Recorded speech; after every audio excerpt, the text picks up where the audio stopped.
Okay, so we are getting up and moving yet again. Sounds so beefy. Hey everyone, it's Ben Hardy here, and in today's we're going to be looking at a Dodge Challenger RT. This is a more affordable muscle car, especially with how this one is packaged out. Before getting this video though, a huge shout out and link to the Dodge Ram here in Sandy, Utah for giving me some time with this car. I'm going to include a link to their inventory in the description down below so you can check out what they have currently. If you have any questions or need any help, just ask for Ryan. And then on a side note, if you want to save time and money the next time purchase a car, link to my car buying guide in the description down below. Let's get into it.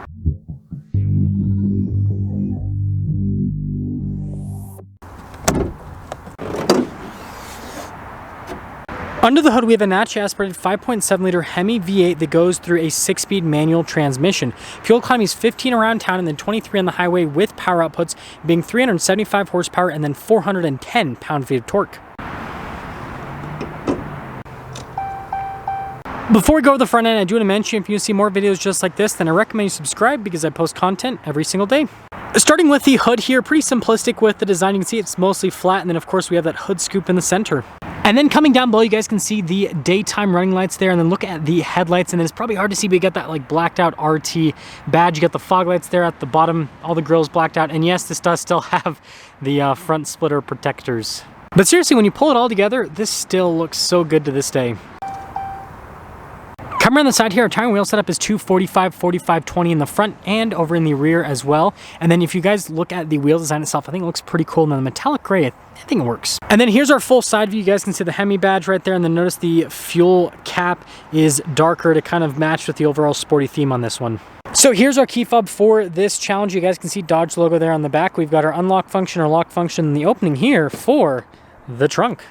Now popping this open, you guys can see this is one of the big benefits of the Challenger is the fact that it has a pretty decent amount of cargo space. Again, this is a muscle car, so it's not about practicality, but this is pretty practical. And then putting it down, you just gotta plop. We've got these cool LED taillights here, and then you guys can see with the spoiler at the top, got the Dodge logo, and then we've got more parking sensors here at the bottom. And then look at those exhaust tip covers, pretty cool. And then when you put it all together, I love how this car looks with the silver and then all the blacked out elements. It's just, it's good looking. Now starting here with the back seats, you guys can see the design there in the center. They are cloth just like the front seats you'll see in a moment. Nice thing about the Challenger in the back is headroom's okay, so you can fit adults. Legroom, definitely more on the cramped side of things, but I mean, you can't really use the back seats in like a Mustang or Camaro. You can actually use these, so that's another cool thing about the Challenger. And then here's our front door panel. You guys can see cloth trim right here, and then the padding down below. Look at the stitching that goes throughout. Windows are automatic. You got your mirror adjustments, and then there's a quick look at the mirrors themselves. And then I do like the handle. I think that's cool. And then here are the front seats. Again, cloth. Look at the design in the center portion there. And then notice partially manually adjustable, partially power adjustable. We have our 3-pedal layout, as you can see. And then notice with the light control just up above. And then the steering wheel is manually adjustable.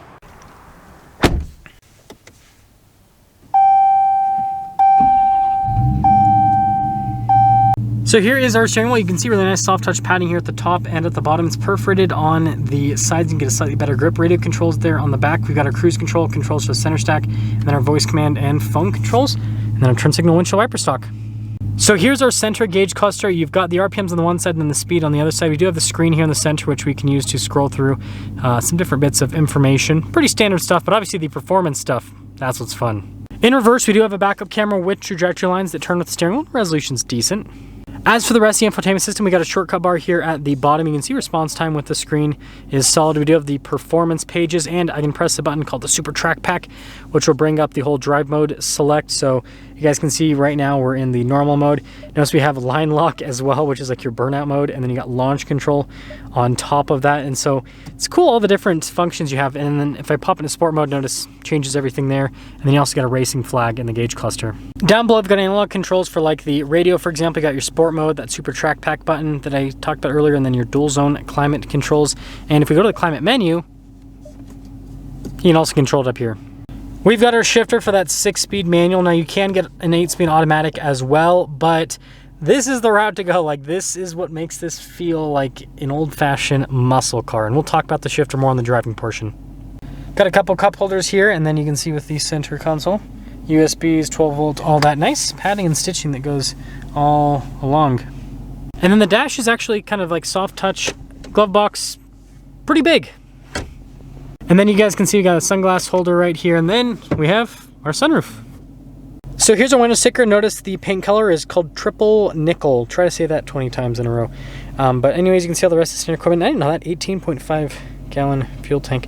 I usually like only pay attention to fuel tank size if it's on a pickup truck, not in a muscle car, but it's interesting that they list that out. And then you guys can see here with the packaging on this particular one, total MSRP $46,250. So this is, you know, a little bit less expensive than the other RTs I've been reviewing that are like $60,000. So we're getting places.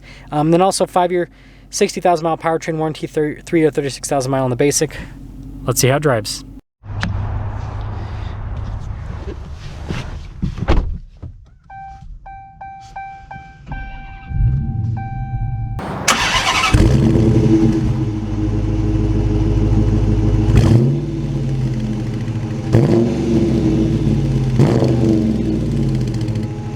Let's talk about visibility before we set off. Here's visibility over the hood, both of the mirrors, throughout the rest of the rear, and first gear.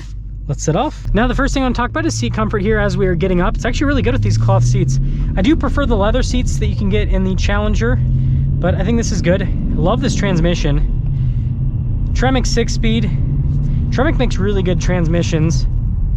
Super notchy. Yeah, the engine's great. It feels really good, I will say that. I'm gonna pop into the sport mode here. It says that it's 55 degrees outside. There is no way that it is that warm. I think this car is a little bit fooled. Yeah, the suspension's really comfortable.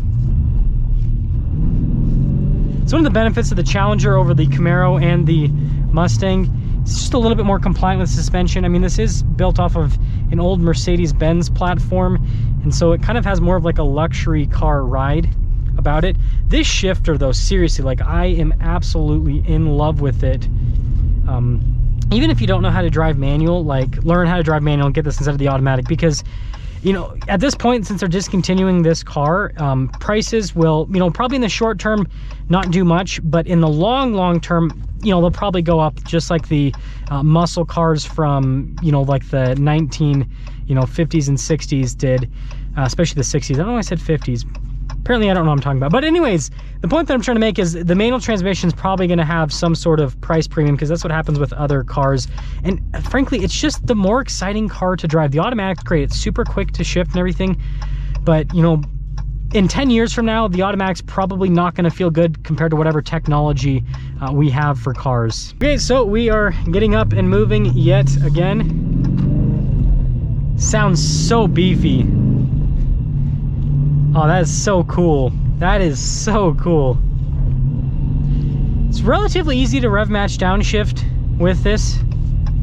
You know, obviously this, you know, I'm just popping into this car. I don't own one of these. And so the fact that I'm able to line up the RPMs pretty well, just like jumping in, I think that's pretty impressive. So we're gonna kind of wait a second.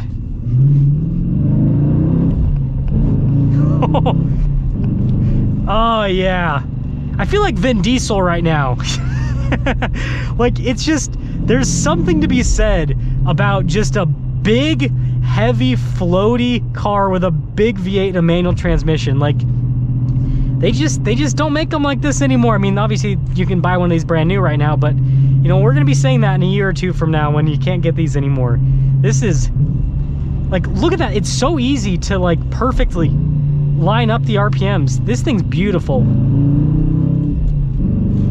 And just listen to that sound. Okay, so let's kind of sum things up here with this Challenger. I think this looks great on the outside. The Challenger always has. It's an absolute blast to drive. It sounds amazing.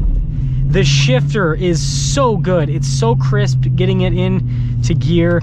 Like, this car's pretty much peak muscle car. Now obviously you can get the 6.4 Hemi, and I'd have to say, you know, if you can afford it, I think it's worth it. The extra power is fun. This is enough. This is enough. But you know, if you can afford the 6.4 Hemi, go for that. That's the Challenger sweet spot, but still gotta love this 5.7 Hemi. Let me know what you guys think about this manual Challenger. I'm a huge fan, and well, if I had more money, I'd definitely own one of these. That's gonna sum things up with our video on this Dodge Challenger RT. Again, a huge shout out and thank you to the Larry Miller Dodge Ram here in Sandy, Utah for giving me some time with this Challenger. Check out them, try in the description down below. I'll see you.